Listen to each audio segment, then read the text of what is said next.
What's up, guys? Skippy Africanus here, and today I finally managed to get my hands on one of those new Smith and Wesson PCCs. And by get my hands on one of them, I'm meaning I simply handled it, gave it a good fondling, as is tradition, and then I put it back. To which may come as a surprise to those that saw my Beretta rant. As I mentioned, I was looking forward to purchasing one of these. However, upon getting to actually look at one, I decided that it really wouldn't be a good replacement for my CX-4. Now, all in all, I will say quality definitely wasn't an issue, and honestly, while I will say the stock rifle felt like a genuine downgrade from the CX-4, that doesn't mean this gun is terrible in the slightest. Take note, of course, that as I mentioned, I didn't get to actually shoot it, but assuming these work, which I assume, it shouldn't handle too bad given, of course, it is chambered in the very light shooting 9mm. That being said, I did find the trigger pull to really be no better than the CX-4, which was a very big surprise, to be honest. Like, I didn't think anyone would make a mistake like this again. And then to add, the gun appeared to lack a bolt release. I say appeared, and this is where it gets kind of funny, actually. So while looking at the rifle, the bolt locked back, of course, and I did see a button that appeared to be a bolt release. I could not depress it in the slightest, however. Like, it was already weird trying to get my thumb over there while holding the rifle normally, and it got to the point where I was about to try and activate it by, like, using my fingernail. Like, it really was, like, legit that flush in the damn gun to where I had to, like, contemplate using my fingernail. But I mean, like, at that point,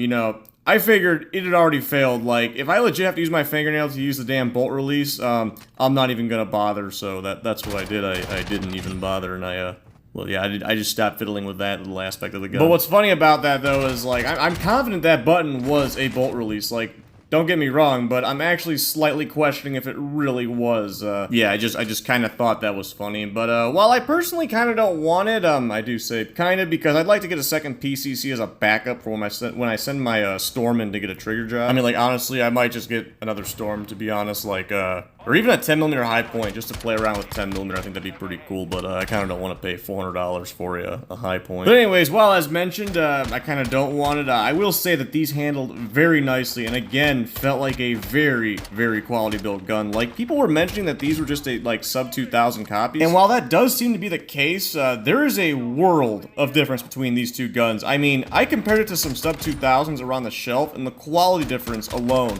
was definitely noticeable between the two. And to add, the charging handle poking out a little bit was definitely easier to manipulate, and I did like the forend on the Smith and Wesson way better than what the sub 2000 had. Also, let's not forget that this thing looks friggin' cool, while this thing looks like a fucking stick. Not the most important feature in gun selection, of course. I just really wanted to mention how fucking ugly these things look. And mind you, I find a lot of guns that, you know, people, like, most people find ugly. I find a lot of those look cool. Like, I think CX-4s look cool. I think these look cool, though that might be influenced by Advanced Warfare.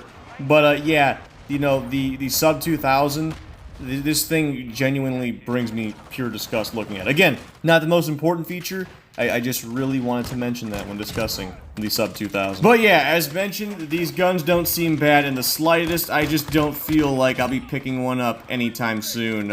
Actually, if at all, to be honest. Like, if anything, the Storm's probably actually going to end up becoming the backup gun once I finish my Uzi build, which, by the way, I'm building it with competition in mind, so that thing's not going to be your typical Uzi. Like, I won't get too much into it right now, but currently it has a working button release actuated by your thumb and a flared magwell. It's going to be friggin' cool once it's done. But anyways, I think that is going to do it for this short little video on the Smith and Wesson PCC that I got to check out today. I hope y'all enjoyed the video as much as I personally enjoyed making it, and I will see y'all next time.